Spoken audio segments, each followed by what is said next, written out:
Isso aqui eu escrevi errado, eu nunca corrigi. Como eu gosto tanto de Linux, é interrupt request line, sempre.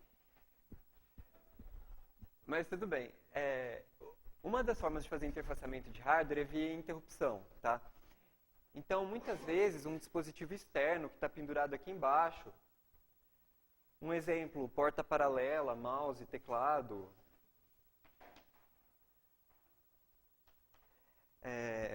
você mexe o mouse, uma interrupção é gerada e o processador não precisa ficar fazendo o tal do pooling, tá? Acho que o Glauco comentou de pooling, né? Que é você fazer um loop e ficar testando, verificando um bit de hardware. Em vez de ficar fazendo pooling, você pode esperar uma interrupção. O processador não precisa se preocupar. Quando aquele hardware quiser falar com o processador, ele gera a interrupção e aí a CPU vai executar a rotina associada a ela. Aí ele pode dar um chip select. Mesma coisa que tem, cada chip do PC tem aquele chip select para você setar um bit e falar com ele, que nem é na maioria dos circuitos de lógica digital.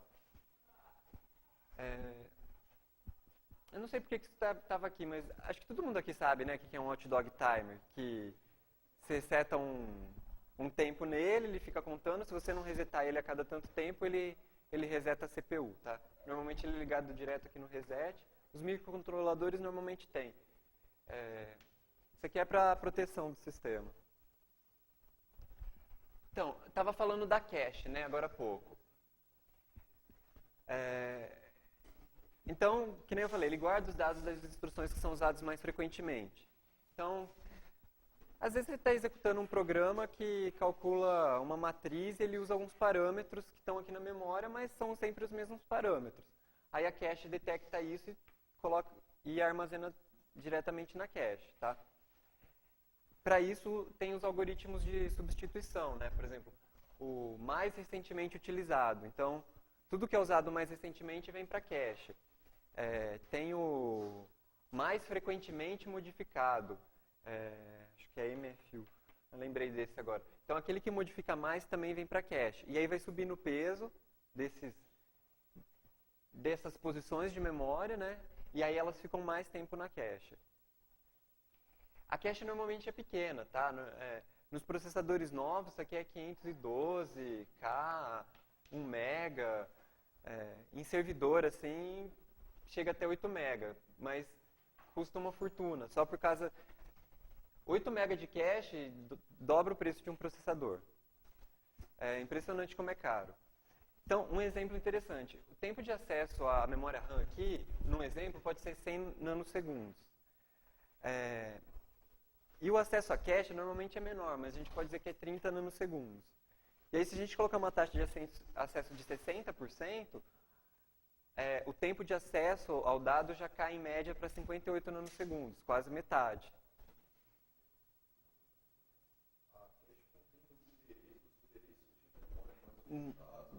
Não, o dado. O dado. Porque se tivesse o endereço, ia precisar vir aqui na memória buscar. A taxa de acerto é, cada vez que você tenta buscar alguma coisa na memória, se você gerar um acerto, já está na cache, você não precisa ir na memória. Então, quantos por cento dos acessos você não precisa ir para a memória principal?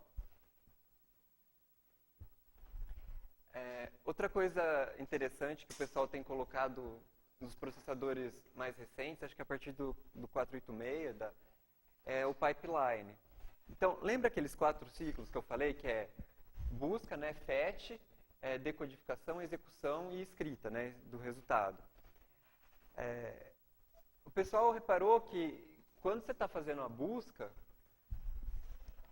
é uma unidade aqui do processador que faz isso, que é independente da unidade que faz execução. Normalmente você está fazendo uma conta aqui na ALU, que é diferente da que faz a decodificação, que é uma área lógica aqui. Aliás, a decodificação é legal, que é um shor ou um end, normalmente. Por exemplo, uma instrução ADD, isso aqui é um número, né? Por exemplo, 0xFA. Aí ele tem uma tabelinha aqui no processador e compara. tem um circuito lógico mesmo que faz um AND, e onde esse AND bater todos os bits, ele vai acionar um circuito aqui correspondente a fazer a soma, a subtração, etc. Tá? Claro que de uma forma bem mais sofisticada. Mas, como eu estava falando, como são separadas essas unidades, o pessoal resolveu fazer o tal do pipeline. Então, enquanto está fazendo fetch, a gente já começa a fazer a decodificação da próxima instrução. Quer dizer, enquanto eu estou buscando a próxima instrução, eu já estou decodificando a que eu peguei agora há pouco. E eu estou executando a que eu peguei 2 ciclos atrás e gravando a que o processador pegou 4 ciclos atrás. Então, no tempo que a gente executava uma instrução, a gente executa várias aqui. Tá? Aqui executou 1, 2, 3, 4. Executou 13. Tá? Com pipeline executa 13, quando se num ciclo convencional executaria 4.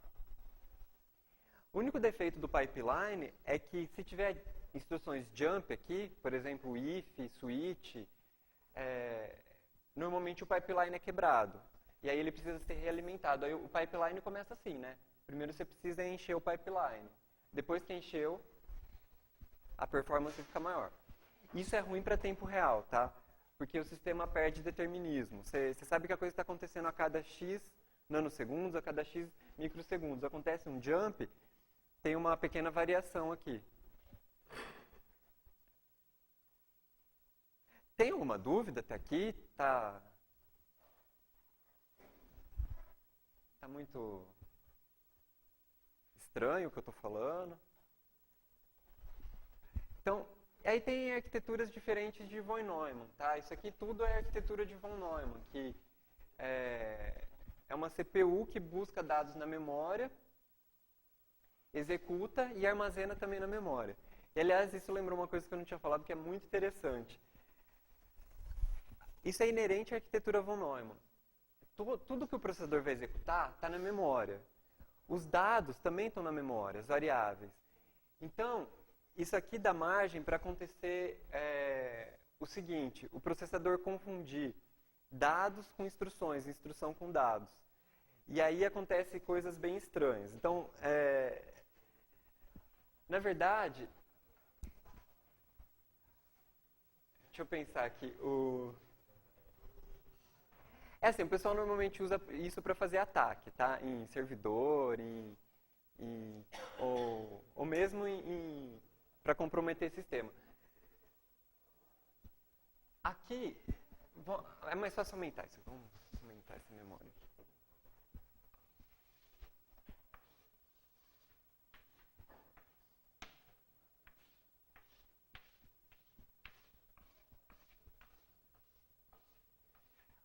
Um exemplo, tá? Aqui a gente tem uma posição, a primeira posição de memória tem uma instrução add, depois tem um sub, aí aqui tem um dado. O resultado estaria aqui, por exemplo. Aqui tem outro dado, aqui tem um add, aqui tem outro dado. Então as instruções que o processador vai executar e os dados estão na mesma região de memória. O que pode acontecer?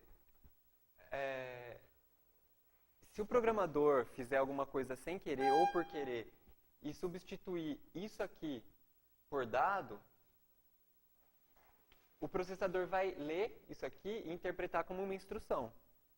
Então, 0x10 é o add. Se você colocar aqui 0x10, ele vai fazer um add. Então, o que é comum, o tal do buffer overflow? Você tem, por exemplo, um exemplo simples.